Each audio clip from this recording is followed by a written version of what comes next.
అందరికీ నమస్తే, welcome back to కుమారిషం. ఈ రోజు లంచ్ కి ఏదైనా స్పెషల్ కావాలనుకుంటున్నారా?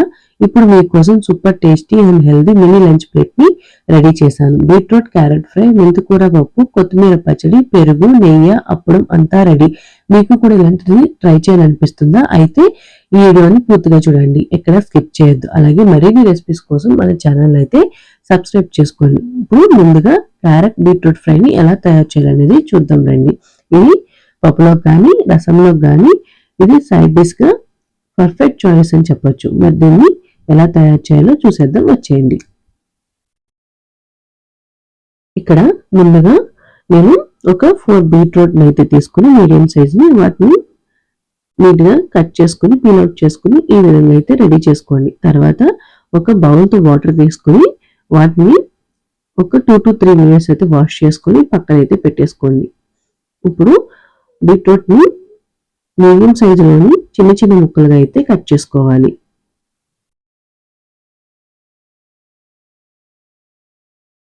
చూసారా, ఈ విధంగా అన్ని బీట్రూట్లను కూడా కట్ చేసుకోవాలి. ఇప్పుడు వీటిని ఒక సపరేట్ ప్లేట్ లో వేసుకుని సైడ్ అయితే ఉంచుకోండి.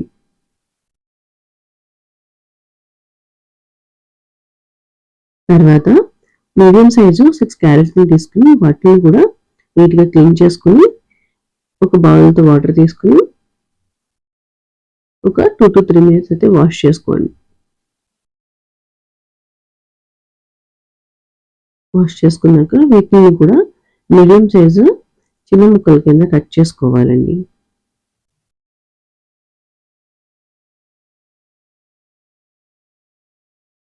చూసారా, ఈ విధంగా అయితే రెడీ చేసి పెట్టుకోవాలి. నేను క్యారెట్ని కూడా సపరేట్ బౌల్లో వేసుకుని సైడ్ అయితే ఉంచుకుంటున్నాను. ఇప్పుడు స్టవ్ వెలిగించి దాని మీద ఒక దలసరిపాటి ఒక గిన్నె పెట్టి అందులోని బీట్రూట్ బాయిల్ అవ్వడానికి సరిపడంత వాటర్ అయితే వేసుకోవాలి. వాటర్ ఎప్పుడైతే బాగా బాయిల్ అవుతుందో అప్పుడు మనం ముందుగా కట్ చేసి పెట్టుకున్న బీట్రూట్ని ముక్కలు కూడా అన్నీ కూడా వేసేసుకుని ఒక 5 minutes అయితే వాటర్ బాగా బాయిల్ అయ్యేంత వరకు బాయిల్ చేసుకోవాలి. తర్వాత ఒక స్టెయినర్ తీసుకుని బీట్రూట్ ముక్కల్ని సపరేట్ ప్లేట్లో అయితే వేసుకుని ఉంచుకోవాలి.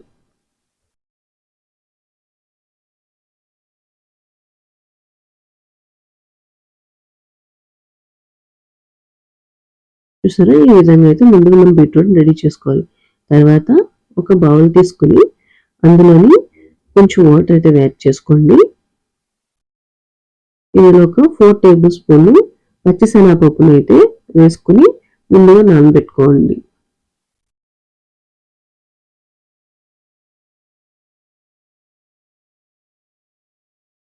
తర్వాత ఒక పిస్టల్ తీసుకుని ఒక రోల్ తీసుకుని నేనైతే ఒక 5 వెల్లుల్లిపాయలని ఈ విధంగా అయితే దంచుకుంటున్నానండి. వీటిని కూడా దంచుకుని పక్కకైతే తీసుకుని ఈ విధంగా అయిపోయాక పక్కకైతే తీసుకుని రెడీగా అయితే ఉంచుకోండి. ఇప్పుడు స్టవ్ మీద ఒక దలసరిపాటి కడాయి పెట్టుకుని అందులోని ఒక 3 tablespoon ఆయిల్ అయితే యాడ్ చేయండి.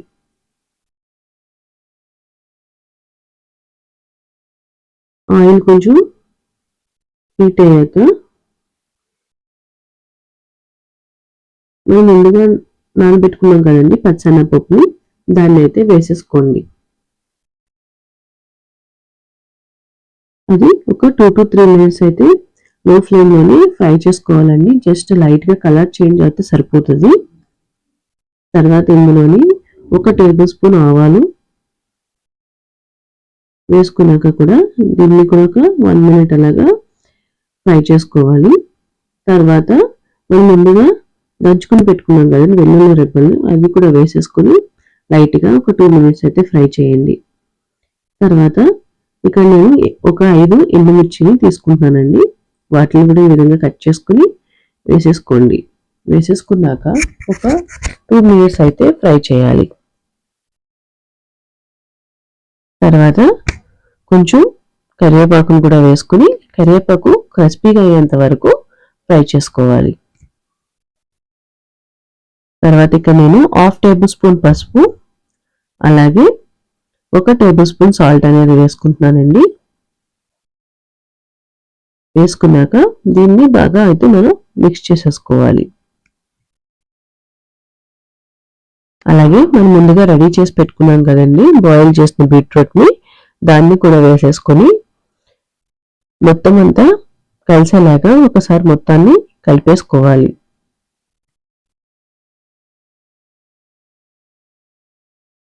ఇప్పుడు ఫ్లేమ్ని మీడియం ఫ్లేమ్లో పెట్టుకుని పైన అయితే మూత పెట్టేసుకోండి. దీన్ని మధ్యలో ఒక ఎవ్రీ 5 మినిట్స్కి ఒకసారి కలుపుకుంటూ ఉండాలండి. చూసారా, ఈ విధంగా రెడీ అయితే సరిపోద్ది. ఇప్పుడు మనం ముందుగా కట్ చేసి పెట్టుకున్న బీట్రూట్ని కూడా వేసేసుకుని మరొకసారి బాగా కలిపేసుకోవాలి. ఈ విధంగా కలుపుకున్నాక దీనికి కూడా పైన మూత అయితే పెట్టేసుకుని ఫ్లేమ్ని మీడియంలోకి అడ్జస్ట్ చేసుకుని 5 మినిట్స్కి ఒకసారి అయితే మనం కలుపుకుంటూ ఉండాలండి. క్యారెట్ అనేది ఇక్కడ బాగా కుక్ అయ్యేంత వరకు అయితే మనం ఫ్రై చేసుకోవాలి. ఇక్కడ చూడండి, క్యారెట్ అనేది మనకి బాగా కుక్ అయిపోయింది. ఇప్పుడు ఇక్కడ నేను ఒక 4 టేబుల్ స్పూన్ ఎండు కొబ్బరిని అయితే యాడ్ చేస్తున్నానండి. మీకు ఇష్టమైతే ఇంకా 2 స్పూన్స్ కూడా యాడ్ చేసుకోవచ్చు. ఇక్కడ నేనైతే 4 టేబుల్ స్పూన్ యాడ్ చేసుకుని బాగా కలిసేలాగా కలుపుకుంటున్నాను. చూసారండి, ఇలా కలుపుకున్నాక దీన్ని ఒక 2 మినిట్స్ అయితే లో ఫ్లేమ్లోనే ఫ్రై చేసుకోవాలి.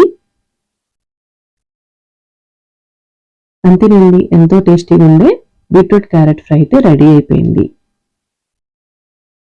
చూసారా, ఇప్పుడు మరి పప్పు మెంతికూరని ఎలా తయారు చేసుకోవాలనేది చూసేద్దాం.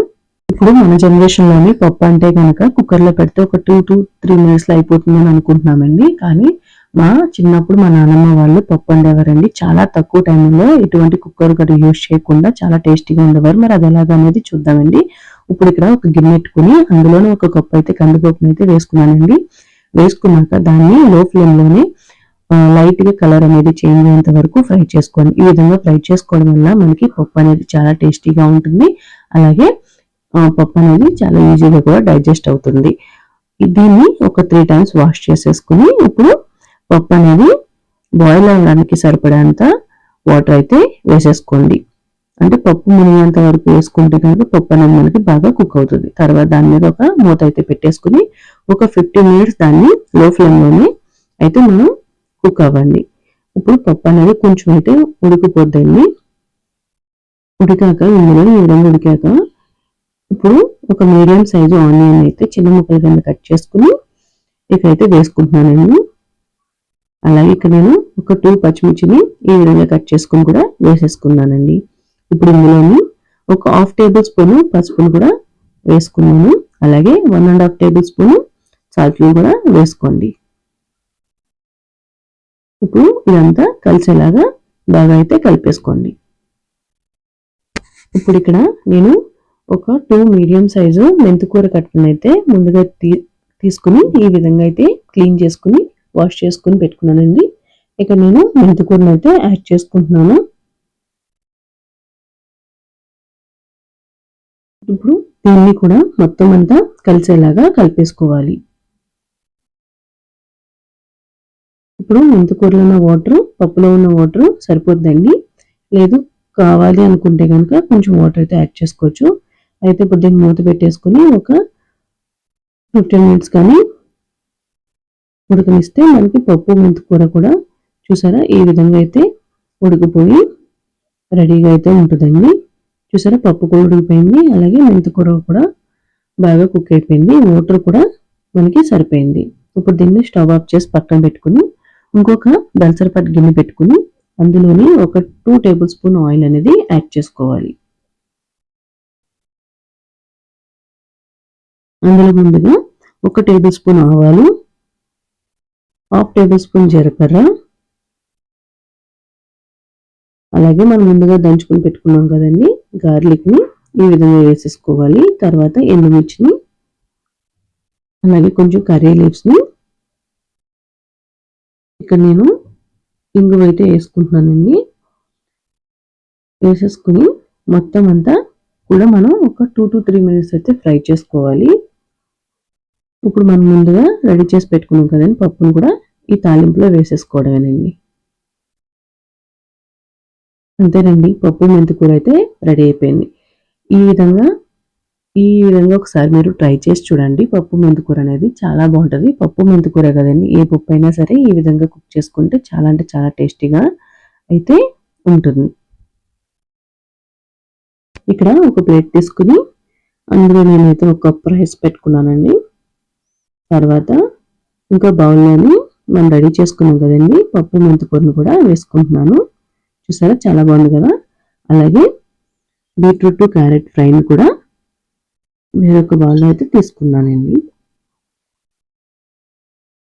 ఒక కప్పు పెరుగు, ఇదైతే కొత్తిమీర నిల్వ పచ్చడి అండి. మీకు దాని లింక్ కావాలంటే నేను డిస్క్రిప్షన్ ఇస్తాను, ఒకసారి చెక్ చేయండి.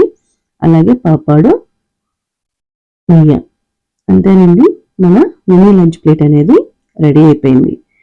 మరి దీన్ని మీరు కూడా ఒకసారి ట్రై చేసి మీకు ఎలా అనిపించింది అనేది నాకు కామెంట్ సెక్షన్లో కామెంట్ చేయండి. అలాగే లైక్ చేయండి, షేర్ చేయండి, తప్పకుండా సబ్స్క్రైబ్ చేయండి.